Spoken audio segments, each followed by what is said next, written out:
2021년 10월 25일 월요일 천안광성교회 새벽기도회를 시작하겠습니다. 다같이 사도신경으로 우리의 신앙을 고백하겠습니다.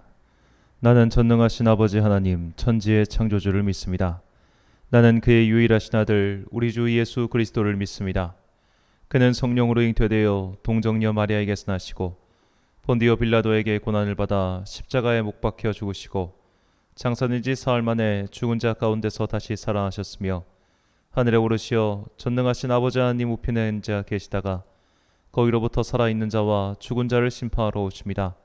나는 성령을 믿으며 거룩한 공교회와 성도의 교제와 죄를 용서받는 것과 몸의 부활과 영생을 믿습니다. 아멘. 찬송가 252장입니다.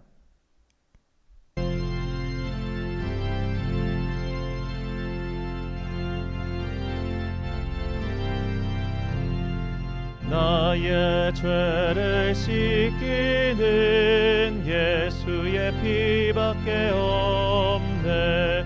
다시 정케하기도 예수의 피밖에 없네.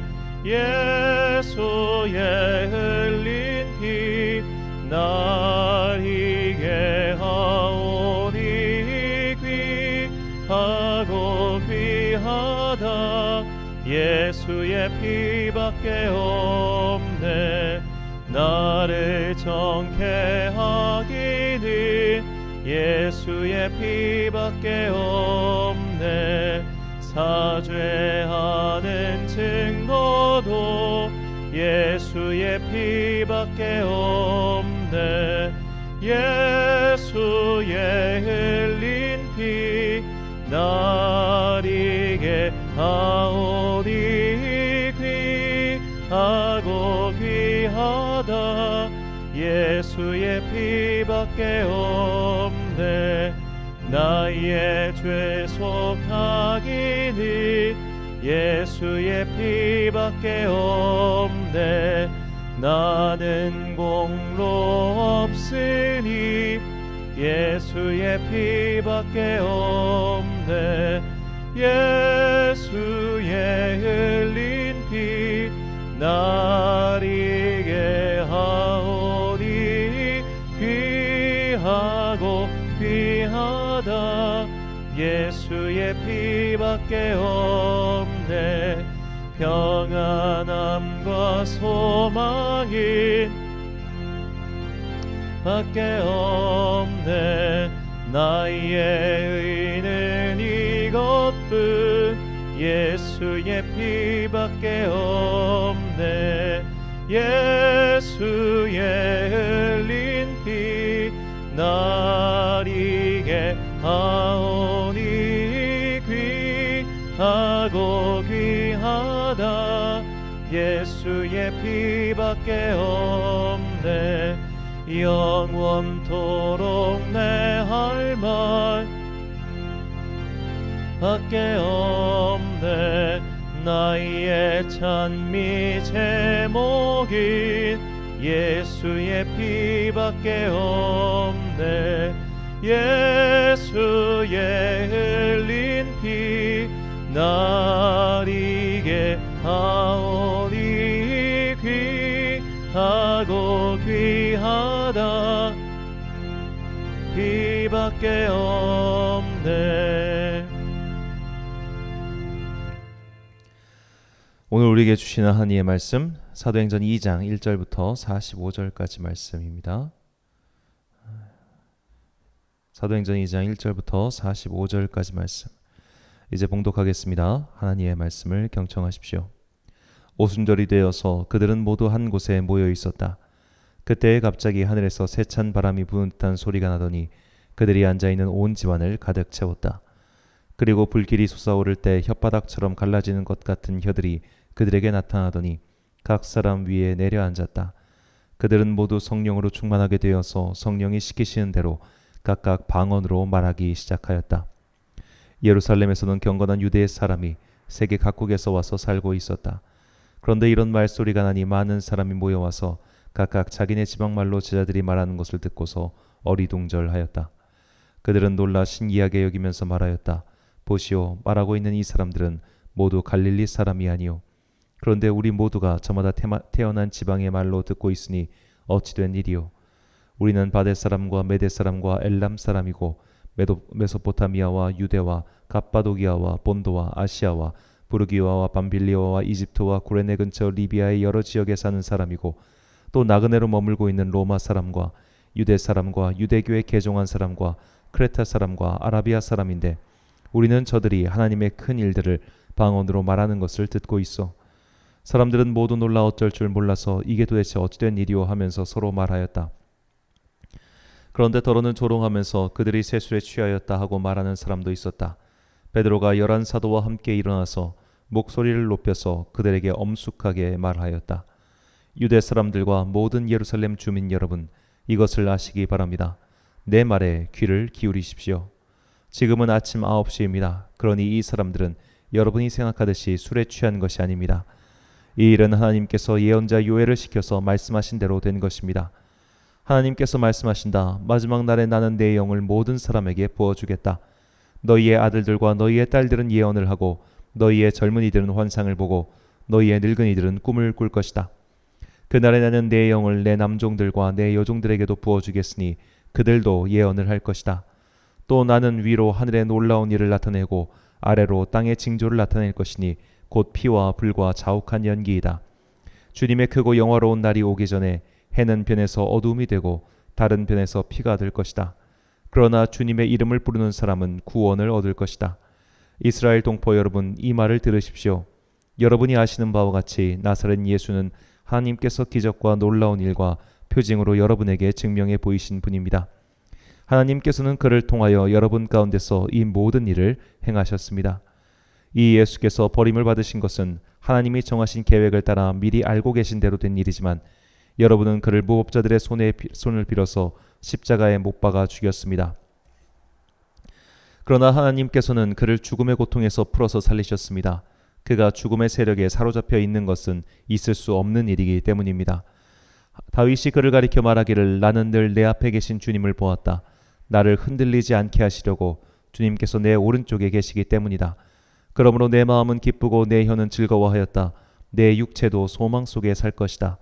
주님께서 내 영혼을 지옥에 버리지 않으시며 주님의 거룩한 분을 썩지 않게 하실 것이다. 주님께서 나에게 생명의 길을 알려주셨으니 주님의 앞에서 나에게 기쁨을 가득 채워주실 것이다 하였습니다. 동포 여러분, 나는 조상 다윗에 대하여 자신 있게 말씀드릴 수 있습니다. 그는 죽어서 묻혔고 그 무덤이 이날까지 우리 가운데 남아 있습니다.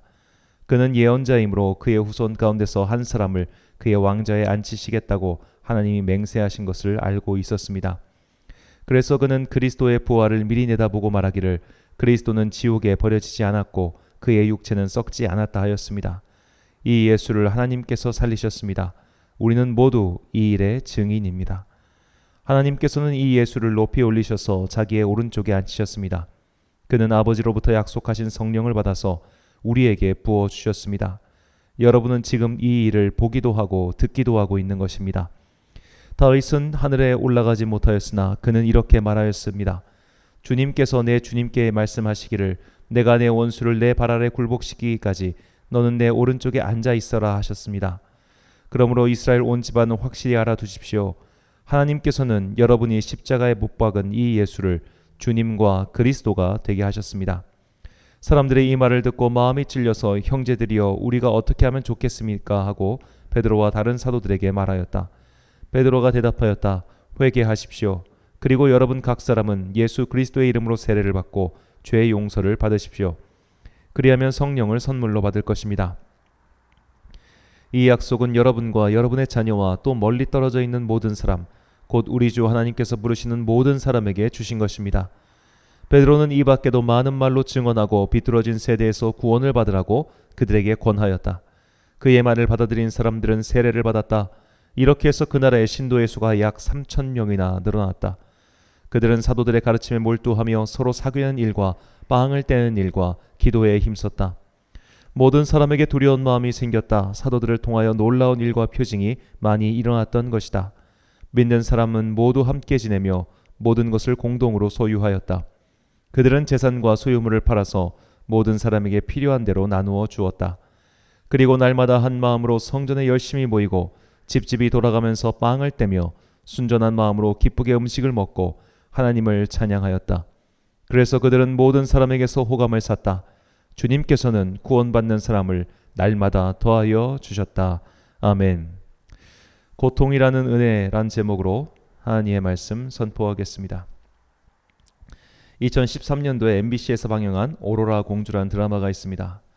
소위 막장 드라마의 대표적 작가인 임성환 작가의 작품으로 숱한 화제를 몰고 다닌 드라마입니다. 안타깝지만 그 화제는 좋은 쪽이 아닌 이상한 쪽이었죠. 그때 사람들을 경악에 빠뜨린 논란의 대사가 있었는데 바로 암세포도 생명이에요 란 대사였습니다. 자, 이 대사를 하는 배우조차도 대본을 받고서 한 5분 동안 멍하니 대본을 봤다고 할 정도로 정말 보통 사람의 상식으로는 좀 이해가 불가능한 대사죠.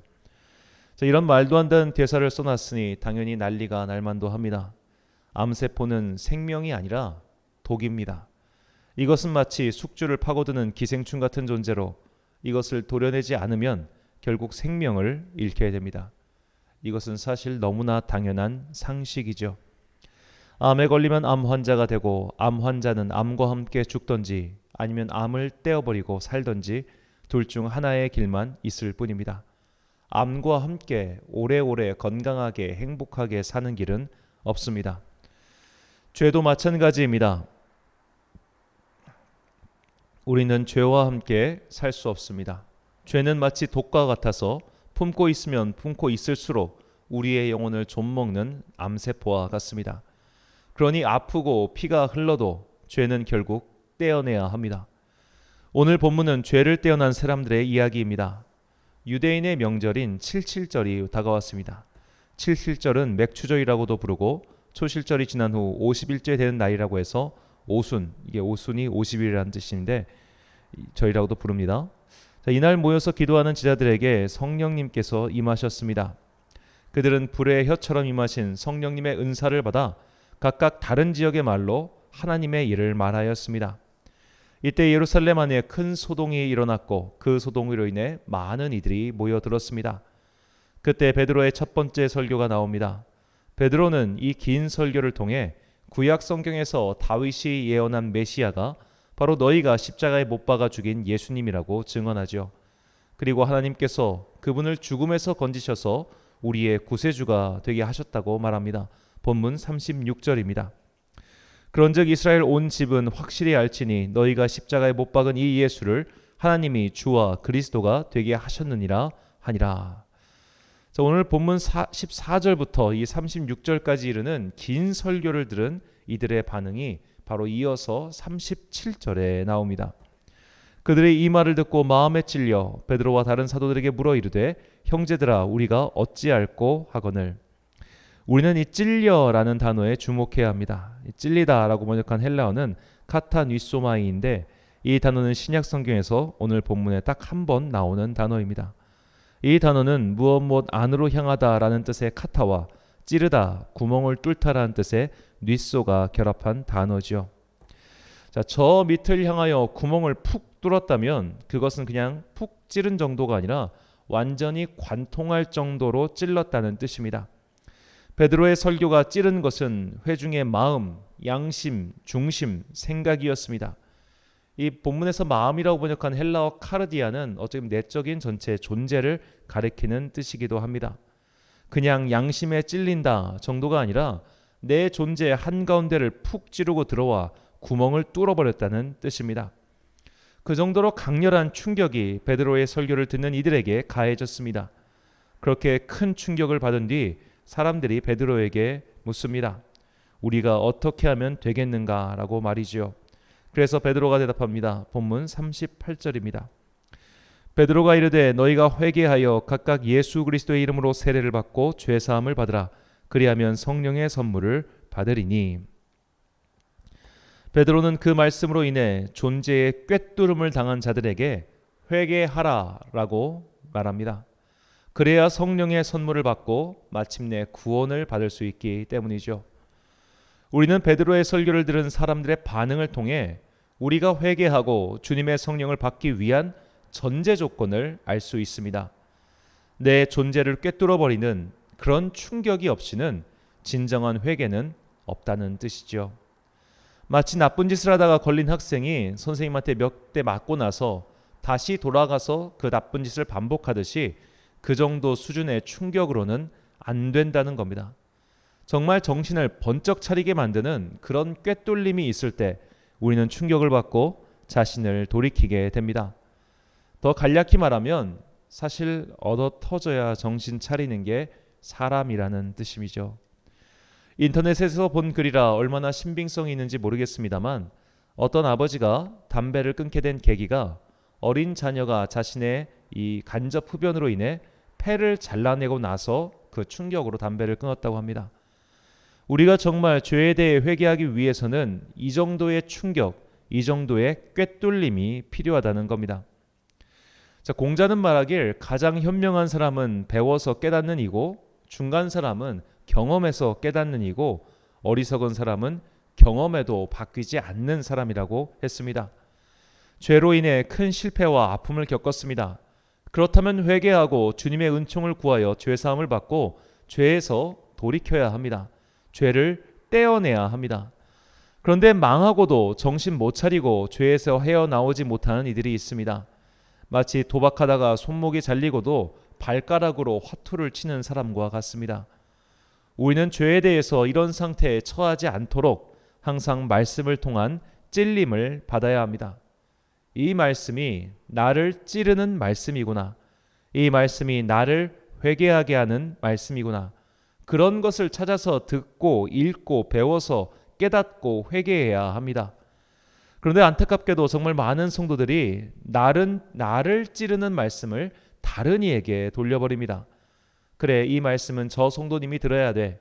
그래, 이 말씀은 김 권사님이 듣고 그분의 행동을 고쳐야 돼 라고 말이죠.